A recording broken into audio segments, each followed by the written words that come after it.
Hey y'all, so I am back with another video. This is completely irrelevant, but y'all look at my hair. I'm about to take them out, but I just love the heart, and I just have it in a messy bun right now. I didn't get any good pictures with this hairstyle, and that's like the most heartbreaking thing. But y'all see what's going on in the title. It's finally time to spill the tea on why I quit my job. So before I get into that, disclaimer, this is not to encourage anyone to do the same thing as me at all. This is just my personal experience with my first job, and yeah, like it is what it is. It is what it is. It is what it is. So what I really wanted to do when I was going to be telling you this was have like a candle lit, and have a glass of wine, be juice. But my glass broke this morning, so we moved. So I just wrote down everything I wanted to talk about just so I can gather my thoughts and I'm not rambling. So what I'm going to do is just look, I might be looking down sometimes just to make sure that I'm not to make sure that I'm on track about what I'm talking about. Oh, just a little background. I had recently, at this point, let's just take it back to earlier this year. So I recently graduated from college, which, yes, great, woo! And I double majored in criminal justice and psychology. I've always known I wanted to be a lawyer, but I don't really have a lot of experience, so I feel like that's one of the reasons it's harder for me to like just jump right into like working at a law firm or something, because my lack of experience. I never did an internship of any sort, and like I said, I just didn't have like a lot of experience with the field that I'm trying to go into. That, and also my name, also I feel like it's deters people from actually wanting to hire me, because they may find it too difficult to learn how to say my name instead of learning. I started looking for jobs. I had applied to like a couple places. I did a couple state jobs, like applications, and I didn't really get those ones. Or county, I did a couple county jobs applications and I didn't get those, which is understandable because like the requirements, I didn't have those things. Like I said, I didn't have experience with anything, so that was, I guess that was really it why they didn't choose me, which their loss.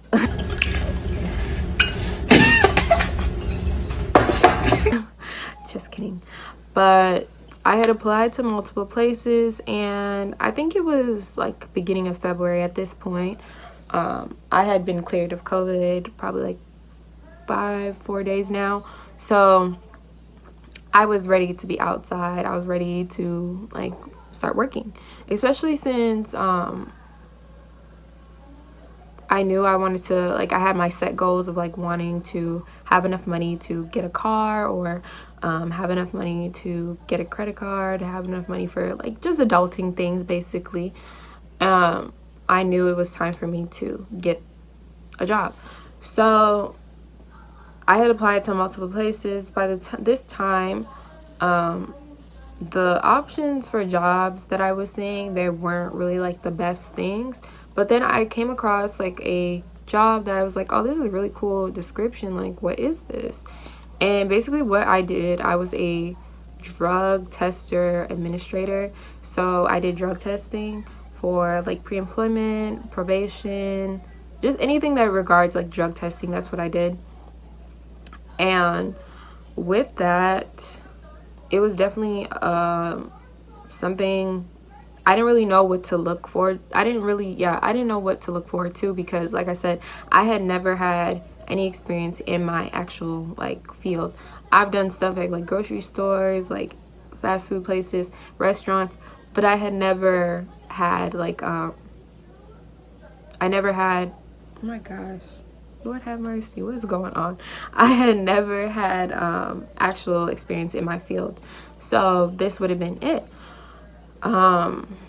I continued to like apply to other places, of course, but I did remember that this place did stand out to me by its description.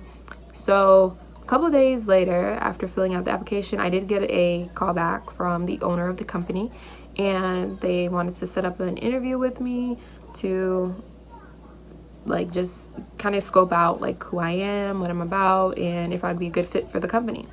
So I get to the place, I think it's like the following week, because at this time I think it was a Friday, so it was like a Monday my interview was.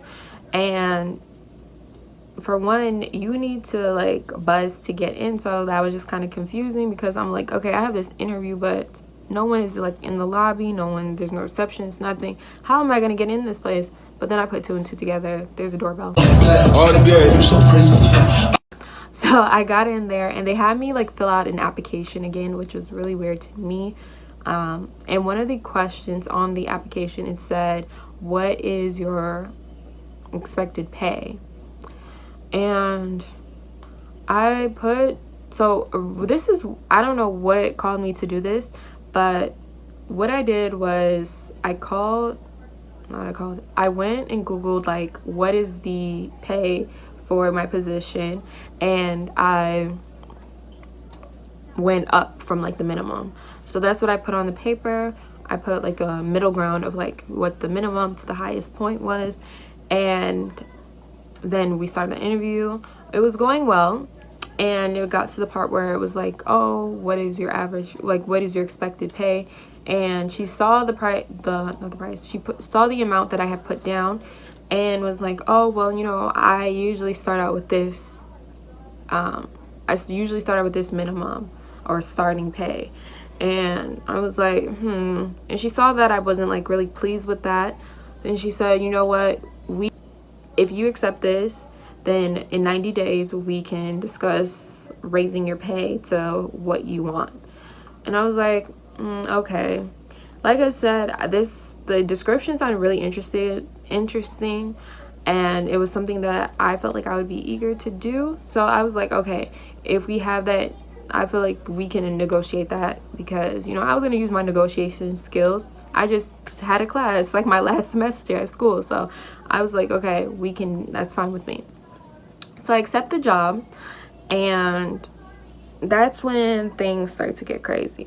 So something to note, the job is an hour away from my house, and I don't drive, so I had to commute there. Absolutely disgusting, by the way. I almost puked, but let me stay focused. And the commute took about an hour and a half. So I was literally on a bus for an hour and a half, and then I had to walk for a certain period of time. Yes, don't do none of the things that I'm doing, because it's not making sense. It's not. Yeah, I was just like really putting myself through the trenches, and I should not be doing that. But once again, I was just thinking about like my future and how I needed to just get stuff done, and that's just how I am. Like, I'm very big on like getting stuff done. I'm very big on just like making sure that I'm on my P's and Q's. Yeah, I'm on my P's and Q's about not even on your P's and Q's. Look at you getting catfished. Being responsible, and like I still needed to pay my school like stuff, so I was just like, okay, I need a job so I can pay off this stuff. But anyway, back to the story. So my first day there, for some reason, I think, was this my first day? Yeah, it was my first day. My first day there, it was a holiday. Yeah, my first day there, it was a holiday, so they didn't really have me do anything. I was just reading the handbook. I was getting trained. And when I say trained, I was watching videos of how to do the work I was doing, because no one was training me. The big thing that they really needed someone to do was the background checks, and that's what I ended up doing. I did background checks, and then I did a little bit of like drug testing, but the background checks was really what I was doing, and it was like for pre-employment things, or it could have been even that person could have been working there for a number of years, and their employer had decided that they needed to do a background check. Also, because the state has started to require it for people that work with vulnerable populations, so working with the elderly, working with kids, and then also just working with people with disabilities. So those are a lot of people that were coming in there that worked with those populations, right? So My second day there, that's when things started to get real. I was already still getting adjusted to the fact I was commuting for an hour and a half, so I used to have to wake up early, and then I had to walk for a little bit too, and that was also a lot. So for some reason, every time I got there, my energy was like up, which it had to be because of the type of people that I was encountering. Like I said, we had people that were coming in for probation, also CPS cases, divorce cases, and then pre-employment stuff. So at this, I'm just going to tell y'all some stories that really just stuck out to me, and these are reasons why I was like, it's time to go. So right away, it should be very clear that the whole commute thing, that was like a thing for me that was like, it's time to go. But this was the beginning of this type of thing. So my second day there, it was quite slow in the office. Like, we didn't have a lot of people coming in. So I would be doing a lot of computer work. I would be doing a lot of work with the other locations that we had. So just like doing paperwork with that. And I'm the first desk that people would see. So I was the person to buzz them in. I was the person to talk to them, greet them, whatever. I was doing like 3 people's job, basically, getting paid for 1. But we're going to talk about that in a minute. So since it was really slow, oftentimes the people in my office would not be at their desk. So we're going to talk about that later on in the video. But that was what the case was with this.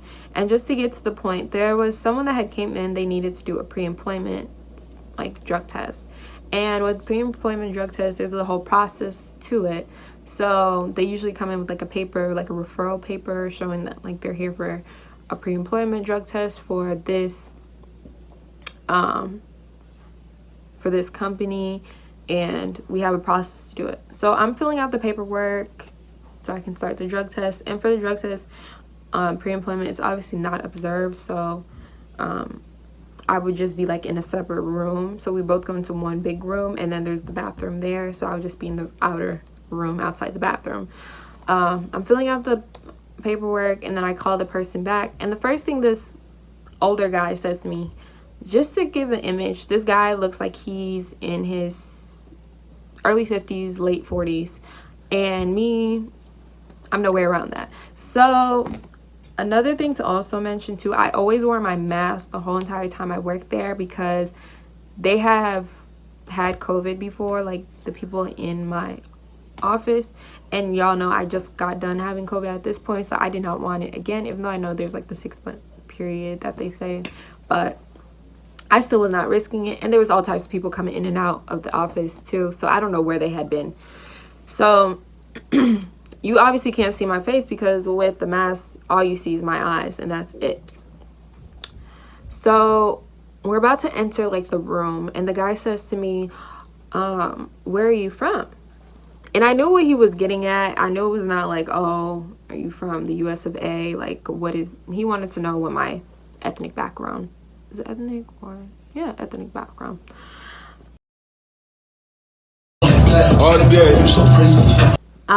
And I said, oh, I'm Nigerian. He said, oh, yeah, you know, something was just telling me to ask you because I'm also Nigerian. And yeah, someone was just telling me to ask you because you could be my future. I said,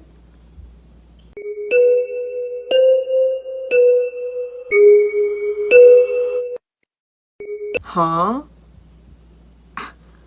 Sir, you're old enough to be my father. I don't know what you're talking about. Your future. Future what? Like, I did not understand. I was like, so I just acted like I didn't hear him. But then he started to carry on. Like, I'm trying to give him direction on what he needs to do. He's carrying on talking about, yeah, and this is the tribe that I am. And I just moved from the East Coast. And I would have 2 jobs, really high paying jobs. And I'm just like, okay, why is this man trying to sell himself to me? Like, that's not my business. Like, I don't know you from Adam. I don't know you from Eve. Like, who are you? So It's never giving that. Chill out. Chill out. I don't roll like that. He's still going on and on about like who he is or whatever. Give me your number. And I said, so I just acted like I didn't hear him because 1, I'm in a professional setting. 2, I don't understand. Like, you're my grandparent out here. And a thing about like the setup too is like we have a curtain to like separate the two like bathroom spaces. So on the other side, one of my coworkers was there, and I knew he could hear what was going on. So I'm just like, oh, still trying to fill out paperwork, like having him sign here and here to give us authorization to continue on with the drug test. And he's like, are you really not going to give me your number? And I'm like, I don't have a phone. I really had to start lying. And one thing about me, I don't like to lie. So I was just like, oh, I don't have a phone. He said, oh, well, you can still give me your number, and when you get your phone fixed, then we can keep in contact. I was just like, I don't want to hear that. Because first of all, how do you know? How do you know that? No, I don't think. I had to start making up imaginary people. Yeah, I don't think my fiance would like that. And he was like, well, how do people keep in contact with you? I said, well, they usually know like my schedule and stuff, and I have other ways to communicate with people besides using a phone. So he's still very persistent, and then he's like, well, what kind of phone do you want? Then I can just buy you a phone, and instead of you waiting for your phone to be fixed, because I don't know anyone out here, and since you're Nigerian, I'm Nigerian, it just makes sense for us to connect. No. I'm like, you're trying to buy me a phone for what? Like, and that, after that whole situation, my coworker, he came on the other side. He's like, oh, is everything okay? And I was like, yeah. Because really, what could I have done at this point? Like, I don't know. And I know some of y'all are probably like, well, they could have reported that. Baby, that was just the beginning. This is my second day of working here. I dealt with I think I'm gonna put a trigger warning at the beginning of this. I dealt with sexual harassment for the whole entire time I worked there. To me, it was just extremely wild business. And they were fully aware at my job that like these things were happening, because I would often talk about that. And even like one of my coworkers was like, yeah, I could never do your job because men are disgusting. And mind you, the person that was saying was the guy himself. So it was just, that's how it was just bad. Like, it was really bad. There was also times where I was getting cussed out by clients because for the background check you have to pay a fee. It's like less than $20, the fee. And times, I don't know if they expect their employer to like notify them that they would need to pay, but a lot of them would sign up for it. So it says at the end in red lettering that you have to pay at the end of the service. So they often wanted me to pay for them, or they would just refuse to pay, or they would just have a blatant attitude with me, trying to snatch their hand, because I would have to actually touch their hand to do the fingerprinting process of the background check. So it was just things like that I really didn't have time for. And it definitely taught me patience, definitely taught me professionalism, because the way I wanted to really react would have been, I don't want to argue. I don't want to talk about it, bitch. I want to fight. Extremely unprofessional in the workplace, and it would not be a good sight. But anyway, so some other things that had happened, like I said, like sexual harassment was a big thing. I'm gonna just tell y'all two other incidents that just made me really uncomfortable. I know, like, there was this one guy, after I was like done doing the fingerprinting process, he was just so fascinated by my hands. He was just like, oh my gosh, your hands are so beautiful. I'm not trying to pick you up, like, I'm in my 60s, but your skin is just so beautiful. I quickly snatched my hand away, like, why are you touching me? The process is done. Have a good day, bye. It's just things like that. And then I've just had like the strangest people were always the people coming in for pre-employment stuff. People on probation, they was real cool people. Like, those were the good ones. Like, probation was cool. I did have like a couple incidents when I first started working there with like people, like women that were on probation, because they thought they could try me because I was new. But besides that, it was just the pre-employment people. And I'm like, these are the people that need to be doing drug tests, because they are not okay upstairs at all. Like, just strange behavior. But another thing that I really had an issue with was going back to the beginning of the story where I was talking about like, oh, there's gonna be no negotiation of my pay. So something to know, I did not work full-time when I first started working there. I think I only worked like 2 or 3 times a week, and then there was someone else that came in to like fill in the other days. So a week or 2 into me working there, the person I used to fill in the other days, they resigned. So I was approached by the owner because they just really liked my work ethic. And plus I was already working the other day, so they just felt like it made more sense for them to ask me if I would be interested in getting more hours. So when I got to this point about getting more hours, I was like, you know, I'm going to think about it, because it's more work, same pay. It's not making sense to me, but we move. So I came back like the following week and I was like, you know, I've thought about it and I can accept doing the more hours, but there are some things to know. I have major oral surgery. I was getting my wisdom teeth pulled out. I had major oral surgery in a couple months. I think it was 3 months at this point. I just wanted to let y'all know ahead of time so that way it's not like, oh, the sun is going down, I need to hurry up the stories.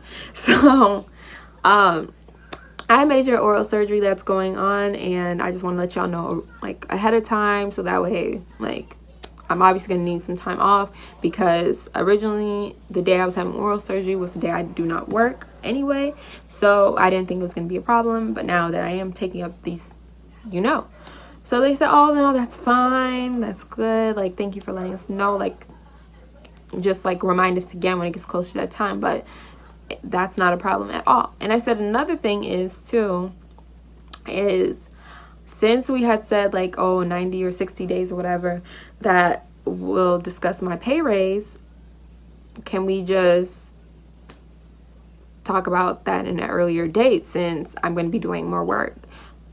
So at this time, the owner was going out of the country for her birthday, and I was just, the owner was going out of the country for her birthday. So what she had said was, oh, when I come back from being out of town, then we can definitely discuss it. I said, okay, cool. So I accepted it. I was working full-time at this point, and while the owner was gone, I was kind of indifferent about this, but I wanted to go to this concert out of town, and I finally came to the conclusion like I wanted to go because I've been working full-time at this point, and I had not been on vacation since January. This was around March, April, so it had been a minute for me. And anyone that knows me knows I love to travel, but you know, some people might be like, oh, you were just there in January, like that's good, but I like to travel a lot. So I was just like, okay, well, I kind of want to go to this concert. And I was talking to my supervisor, who is separate from the owner. I was talking to my supervisor about like taking time off, and she was telling me like, oh, you just got to fill out this paper. And I filled out the paper, and I only did it for the what is it called? I only did it for the concert time. So it was like a half a day and then a full day I was gonna be gone. And yeah, that was pretty much it with that. But the thing was, I did not put the wisdom teeth on there because she had told me that's a separate thing. The owner had told me it was a separate thing. It's not like just requesting regular time off. So the owner comes back from her vacation and she starts singing a different tune. Excuse me, I'm fucking out of here right now. That was really strike one for me, because now you're trying to play games. One, she was saying that, oh, you know, when you work full time, you don't really get time off until working there for 6 months. And I was like, huh? What are you talking about right now? It's not making sense. It's not adding up. I'm getting negative numbers with positive. Like, it's not making sense. So she knew I was mad, and she was like, oh, well, you know, I'm really swamped, but can we talk about this tomorrow? Because I'm just so exhausted. Because I had approached her about this at the end of the day, or at least the end of her day, because she was leaving a couple hours earlier than when my shift was done. And that's when she's wanted to start saying 2 + 2 = 13. So and then it was just like so difficult to even get the time off for my wisdom teeth. I knew regardless I was going to my appointment, because this is something I had made back in like December, before I even started applying for a job, before I had even started working there.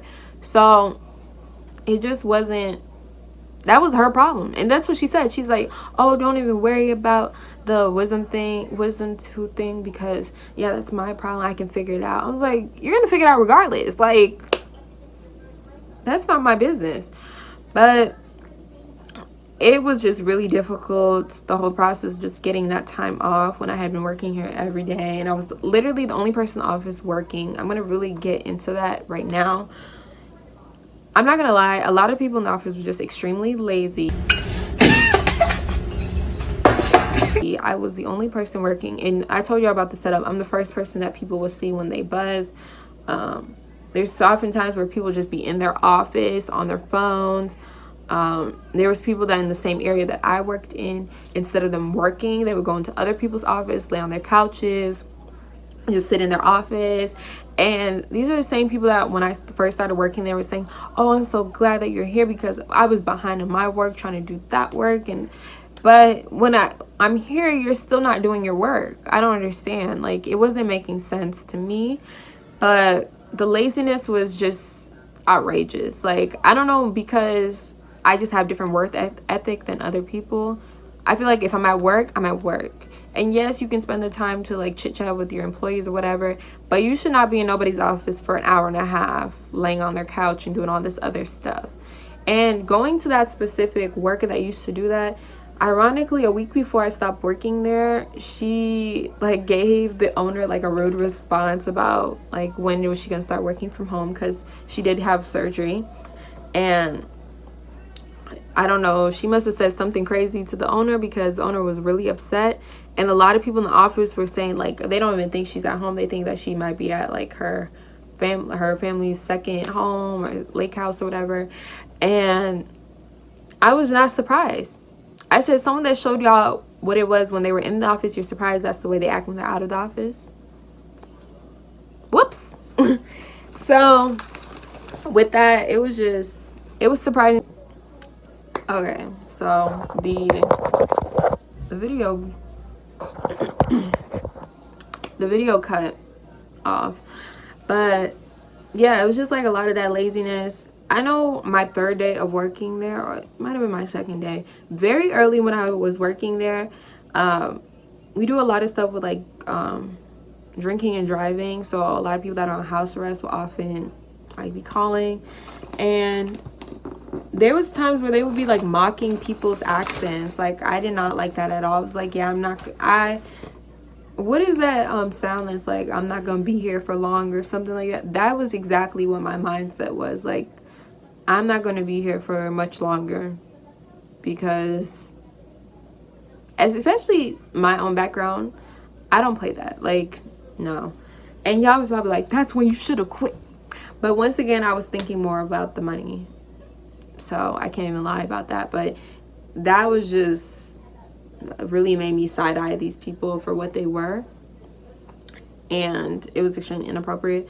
Also, they were just very comfortable with the things that they said and the things that they did. The owner started talking about, oh, you know, we're all family. That was another red flag. That was just a red flag there, because once they start talking about your family, that's when they want to start taking you for a joke and like using you. No. So what they used to be doing was, one, I had a supervisor that had, I'm trying to think of a nice way to say this, he was just blatantly rude. He often cursed, and that was another thing. I just didn't think it was appropriate to be cursing in the office. Like, they would be cursing loud, dropping F-bombs, dropping SH-bombs. Like, it was just not, it was not good. Like, I didn't like that. I felt really uncomfortable about that.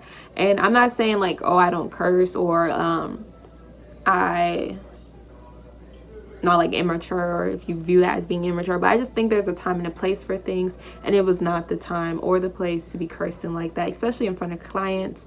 And there's oftentimes kids are in there. It's just, it was not appropriate to me at all. But another thing was going back to that supervisor. He had a very smart mouth. He thought he could talk to people anyhow,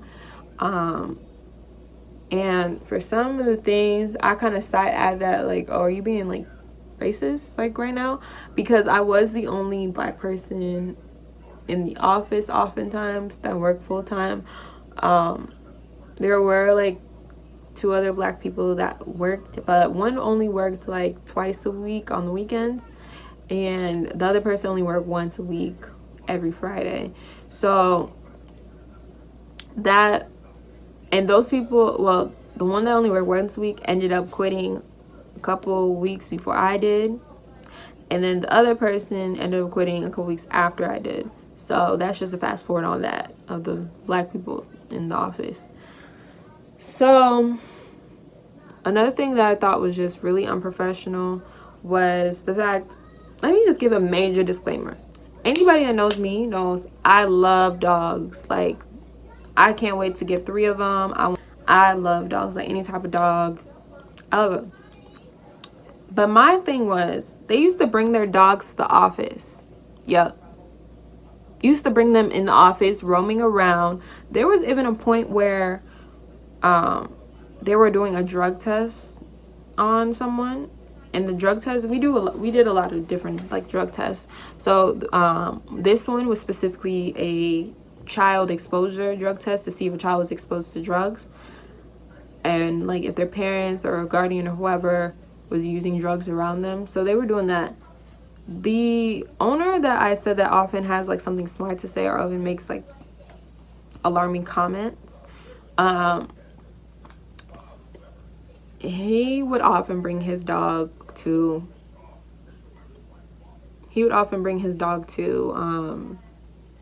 the office. And I am going to insert video footage of one of the dogs, because there was 3 of them that have came at different periods of time. 2 of them have been there multiple times together, because both of my supervisors and the owner, they all have the siblings, so it's 3 dogs. And yeah, but basically the dog pooped in the area where we do that type of specific type of testing, and it's in a room, and the child and the drug tester stepped in the poop of that dog. And you would think like, oh, they wouldn't bring the dog back. No, they continued to. What I would have thought that they would stop bringing the dog when it was jumping on people, and like a lot of the population that would come in for like the background checks, because like I said, the population that they work with could often be like nursing or teaching. So a lot of the population that would come in there would be African people, and a lot of African cultures, they don't like dogs, they don't like pets, they don't like cats, nothing like that. And even in some of their culture, it goes as deep as like these things are seen as like dirty. So if you're having your dog jump on people and you're standing there just watching, and I'm the one that has to like get your dog away from them, and you're talking about, oh, you just want to make a friend, don't you? Are you okay? Like, I just did not understand all of that. Like, the stupidity was going crazy.